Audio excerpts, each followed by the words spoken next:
That's a really, really good question. One of the things that I have heard from several customers, actually many customers, is this event has been different from past events. And what most of them have pointed to is that they felt like we put a lot of effort into making this very informative and educational.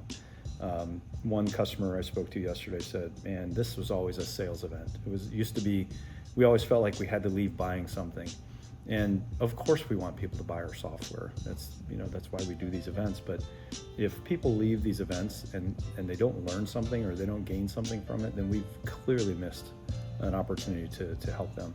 We're here to help them make more money. We're here to help them be more profitable. We're here to help them be viable in an industry that is under enormous pressure and going through a lot of change and transition right now.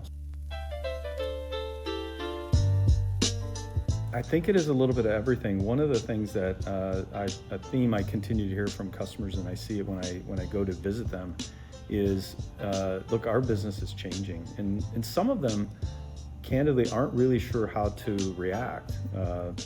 Those who are slow to act, frankly, are the ones that struggle. The ones who sort of see it, anticipate, or maybe even just react very quickly are the ones who ultimately are going to come out the other side in good shape. And I used this example in my session yesterday, but one of our customers that I met with a few weeks ago said to me, look, through 2-3 years ago, we were almost 100% commercial print. Today we're almost 80-90% packaging, and that's a significant shift. Now, when I toured their warehouse, I began to see, well, they do more than just packaging.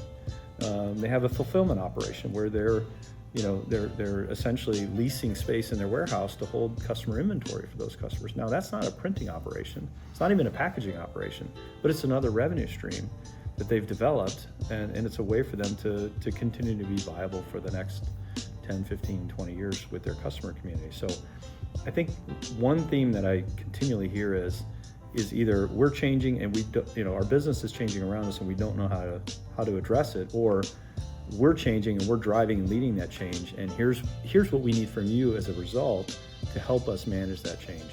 And of course, we want to be at the forefront of that with our customers. We want to help them do fulfillment if that's what they need to do to be successful. We want to help them do, switch into other lines of business if that can help them be successful in the future. We have historically been focused on sort of operational improvement, right? Reducing costs, taking labor out of the equation, helping to automate things, and that's always going to be a key facet of what we do. The step change ability of AI is still fully being appreciated and understood, and I don't think that we're there yet. I think what we're going to find as we move forward is that the AI solutions that we can creatively embed in our products are not going to just help customers be more efficient, but they're going to help drive new revenue and more revenue. One of the things that is very practical illustration of this is, and we're implementing AI in a number of our products to assist with estimating. Now, estimating it's just a very mechanical but somewhat technical process. You have to understand the entire operation. You have to have many times years, if not decades, of experience in understanding how the print business works. And so some of these estimates, rather involved, spend a lot of time, energy, and money developing an estimate only to come to the conclusion that we don't want that job. Yeah. So if I can help you get to that answer very, very quickly, then you can focus on the jobs that are going to help you, be productive and profitable.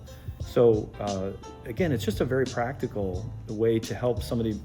On the surface, it looks like an efficiency play, which it is, but at the end of the day, what it ultimately helps our customers do is deliver more revenue, because now they can go focus on the jobs that are going to win them more business. So I think AI, again, the areas of opportunity are still very infant in nature, but I think the possibilities are just endless. So a significant chunk of what we're doing in 2026 is focused around AI, but we want it to be practical. We want it to be things that are going to deliver real value for customers, not just cool and interesting, but actually help them save money and grow their business. And that's what we're here to do.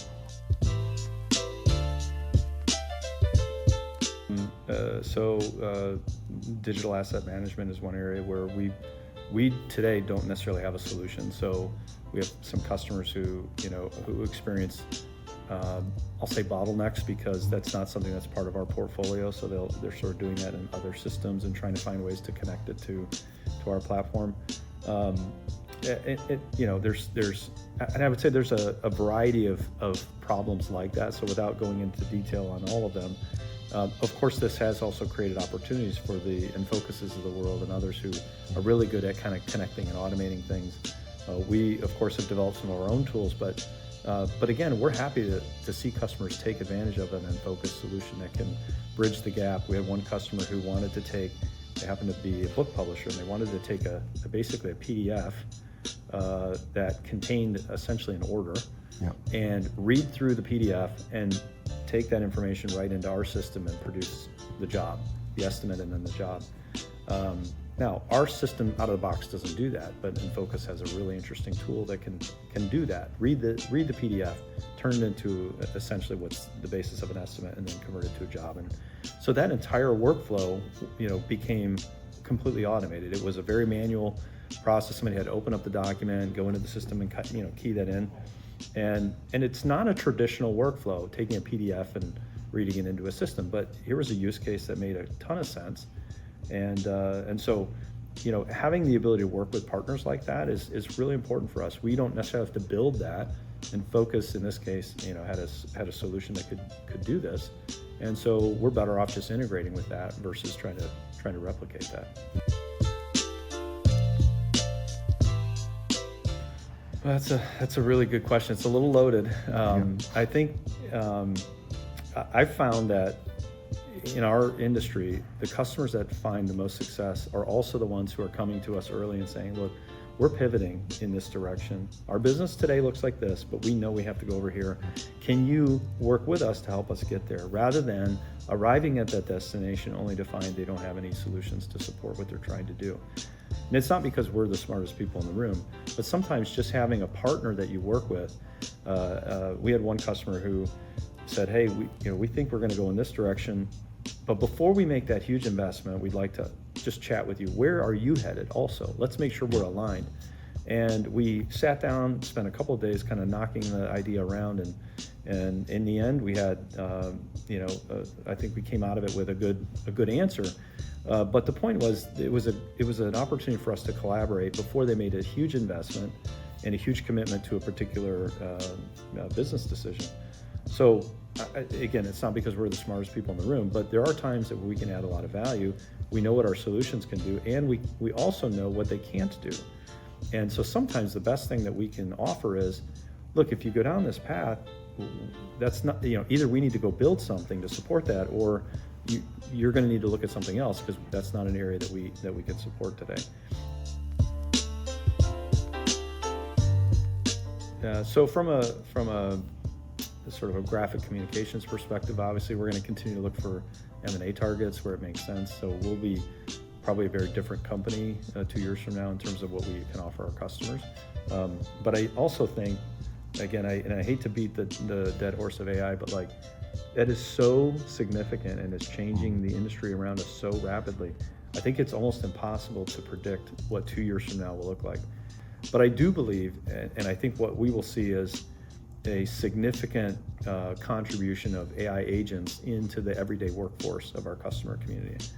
We talked a little bit about that. We had a fantastic presentation on this topic, and I truly believe that's going to become the norm, and we'll have customers who maybe their entire CSR department, for example, is a bunch of AI agents, and they're using the technology to automate processes. We'll see. It's not going to happen overnight, but I think it's the promise of that technology is very real. That's a great question. I've seen both actually happening in a pretty significant way.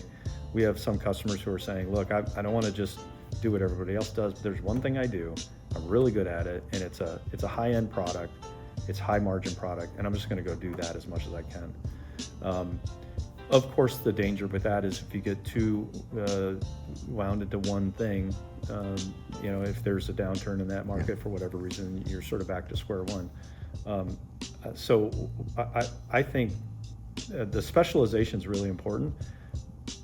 Candidly, our biggest customers are those who are acquirers, and they are finding businesses that they think they can make better, and Right. they're bringing them into their portfolio and standardizing, bringing efficiencies and scale across the business.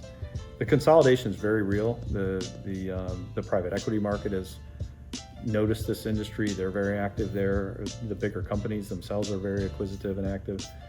So I think both strategies can work, but I think at the end of the day, this is an M&A market, and we see a lot of that happening right now.